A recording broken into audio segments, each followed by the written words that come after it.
Nagdagdag ng checkpoint ang pulisya sa Albuera, Leyte kasunod ng banta umanong lulusubin ang PNP headquarters kung saan naka-protective custody si Mayor Rolando Espinosa. Balitang hatid ni Jay Sabale.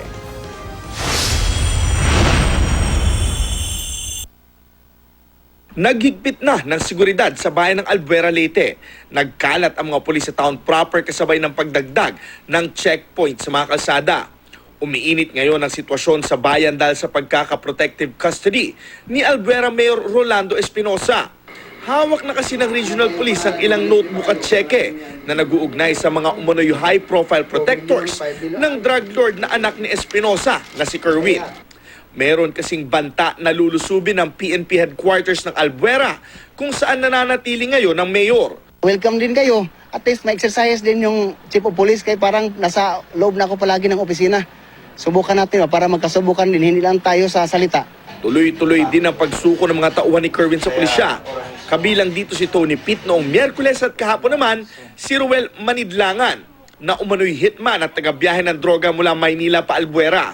Ayon mismo kay Manidlangan, tinatayang nasa 2 kilo bawat biyahe ang kanyang bit-bit na droga. Punta na ako ng Manila, andun na sa bus yung yung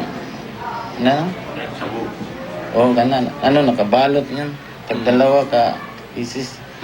Yun lang. Tapos balik na yun agad. Bukod sa droga, may gun for hire rin umano si Kerwin kaya maituturing raw na organized crime group ito. Yung mga tao natin magsagawa talaga ng checkpoint para din may maasahan yung mga komunidad ba.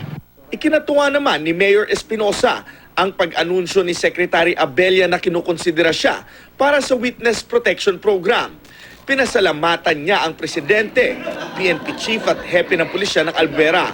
Muling umapila si Espinosa kay Kerwin at mga kasamahan nito na sumuko na upang mahuli ang mga protektor ng droga. Pagsasabi sa lahat na protector ng lahat ng nakatanggap ng payola galing sa anak ko. Jay Sabale, GMA News.